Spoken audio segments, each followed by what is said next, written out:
ఓం శ్రీ గణేశాయ నమః. ఓం శ్రీ గురుభ్యో నమః. శ్రీమాత్రే నమః. నమస్కారం అండి అందరికీ. Welcome to my YouTube channel Shri Manju spiritual. మనం శ్రీ లలిత సహస్రనామ స్తోత్ర నామాలకు పదార్థాలు తెలుసుకుంటున్నాం కదా, శ్రీమాత్రే నమః. కానీ అంతకంటే మొదటగా ఈ ఛానల్ కనుక మీరు కనుక చూస్తే ప్లీజ్ ఒక చిన్న లైక్ ఇవ్వండి, షేర్ చేయండి, నచ్చితే సబ్స్క్రైబ్ చేసుకోండి, కామెంట్ పెట్టండి. ఇంకా వీడియోలోకి వెళ్ళిపోదాము. శ్రీమాత్రే నమః. 720 నామము గుహ్యకరాధ్య, 5 అక్షరముల నామం. ఈ నామంతో అమ్మవారికి నమస్కరించేటప్పుడు గుహ్యకరాధ్యాయ నమః అని చెప్పాలి. గుహ్యకులచే ఆరాధింపబడుతున్నది. గుహుడు అంటే కుమారస్వామి, గుహ్యకులు అంటే కుమారస్వామి పరివారం, వీరిచే ఆరాధింపబడుతున్నదని ఒక అర్థం. యక్షులు దేవజాతిలో ఒక విశేషమైన జాతి, వీళ్ళని గుహ్యకులు అని కూడా అంటారు. మణిభద్రుడు మొదలైన వారి గుహ్యకులు. వీళ్ళు కుబేరుని నవనిధులను కాపాడుతూ కుబేరుని ఆజ్ఞలను పాటిస్తూ ఉంటారు. కుబేరుడు అమ్మవారి ప్రధాన ఉపాసకులలో ఒకడు. ఈ కుబేరుని వద్ద ఉండే వారిచే ఆరాధింపబడుతున్నది కాబట్టి అమ్మవారు గుహ్యకరాధ్య. సహస్రార కమలంలో లోపల ఉండే చంద్రమండలాన్ని గుహ్యస్థానం అని కూడా అంటారు. ఈ గుహ్యక స్థానాన్ని అమ్మవారు నిలయంగా ఆరాధిస్తారు కాబట్టి అమ్మవారు గుహ్యకరాధ్య. ఉద్గోదత విద్య తెలిసిన వారు యక్షులు. ఈ గుహ్యకులనే పేరుతో కూడా పిలువబడే వీరిని చందగ్యులు అని కూడా అంటారు. తండు మొదలైన వారిని తాండీలు లేదా తండేలు అని ఎలా అంటారో, ఛందస్సులు తెలిసిన ఈ గుహ్యకులను చందగ్యులు అని కూడా అంటారు. సంగీతంలో వీళ్ళు అనురణన ధ్వనులను ఇస్తారు. సంగీతంలోవి ఉంటే ప్రాణం లేచి వస్తుంది, లేకపోతే ప్రాణం లేచిపోతుంది. అతి రసవంతరంగా మనోజ్ఞంగా శ్రావణానందకరంగా చేసే వీరి గానాలనే యక్షగానాలు అంటారు. ఈ యక్షగానాల పేరుతో తర్వాత నాటక ఫక్కీలో క్రొత్త ప్రక్రియలు వచ్చాయి కూడా. ఒకటి, కుమారస్వామి సేవ పరివారంచే ఆరాధింపబడుతున్నది.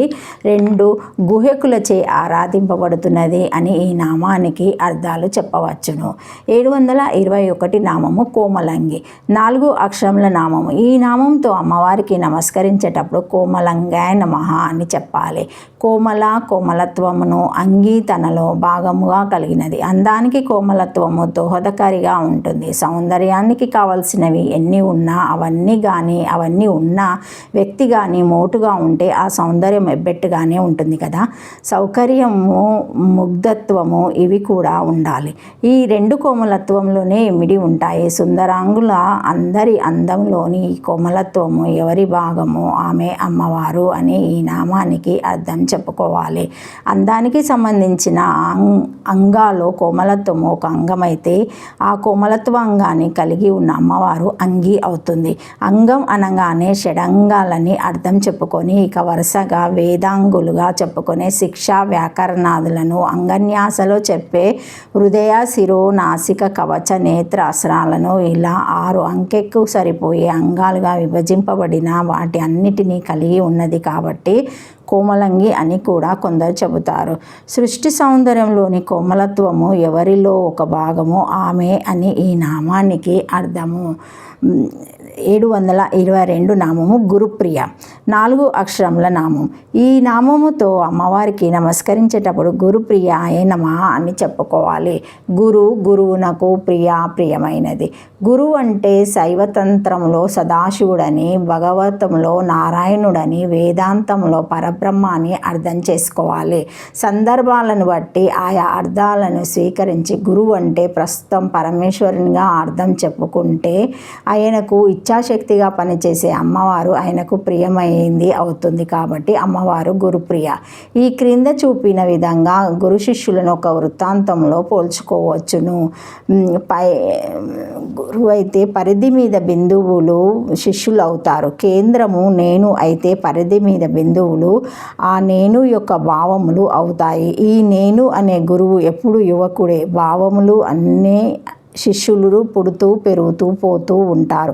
అందుకని ఆదిశంకరులు దక్షిణామూర్తిని గురించిన చెప్పిన చిత్రపట తరోర్మాలే వృద్ధ శిష్య గురురు ఇవ గురుస్తు మౌన వాక్యానం శిష్యస్తు చిన్న సంశయ అనే శ్లోకంలో గురువు యువకుడని, శిష్యులు వృద్ధులని చెప్పారు.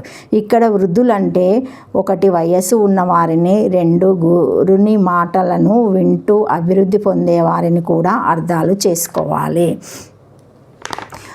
ఈ నామములో గురువు పదానికి గురువు అనే అర్థం చెప్పుకున్న ప్రియ పదానికి శిష్యుడని చెప్పుకోవచ్చును. ఎందుకంటే నిజమైన ఉత్తమ గురువుకు ప్రియమైన వాడు శిష్యుడే కాబట్టి. ద్రోణాచార్యుడు అర్జునుడు లాగా అన్నమాట. వృత్త పరిధిలోని బిందువులు కేంద్రం మీద ఆధారపడి ఉంటాయి. అలాగే గురువు మీద శిష్యుడు ఆధారపడి ఉంటాడు. కాబట్టి ఈ నామానికి గురు శిష్యుల ఇద్దరి రూపంలో ఉన్నది అని ఇంకో అర్థం వస్తుంది. అంటే చెప్పేవాడుగా వినేవాడుగా ఉన్న అమ్మవారి సమస్యలు రూపాన్ని నామములో సూచించారన్నమాట. కవి దుర్జటి కూడా వాగ్ధారములు శ్రోతవక్తులు తలంపాన్ స్వామినే కదా అన్నాడు. ఈశ్వరుని ఉద్దేశించి అంటే వాక్కు దాని అర్థం రూపంలోనూ చెప్పేవాడు వినేవాడు రూపంలోనూ కూడా ఉన్నది నువ్వే కదా అని దాని అర్థం. శిష్యునికి ఉత్తమ విద్యను చెప్పాలనుకునే ఉత్తమ గురువుకు ముందుగా తోచేది బ్రహ్మ విద్య, ఆత్మవిద్య. ఆ రెంటిని సమన్వయించే శ్రీ విద్య. అందుకని ఆ గురువుకు ప్రియమైనది శ్రీ విద్య అవుతుంది. అమ్మవారు శ్రీ విద్యా స్వరూపిణి. ఒకటి పరమేశ్వరునికి ప్రియమైనది, 2 గురు శిష్యుల సమన్వయ స్వరూపిణి, 3 శ్రీ విద్యా స్వరూపిణి, 4 బ్రహ్మ విద్య శ్రీ విద్యార్థులను బోధించు గురువులను అభిమానించినది అని ఈ నామానికి అర్థము. శ్రీమాత్రే నమః. శ్రీమాత్రే నమః. Thank you for watching my video. Please like, share, comment, subscribe to my channel. మరిన్ని వీడియోస్తో మళ్ళీ కలుస్తానండి. ఈ వీడియో మొదటిసారి కనుక చూసి ఉంటే తప్పకుండా సబ్స్క్రైబ్ చేసుకోండి, కామెంట్ పెట్టండి. Thank you.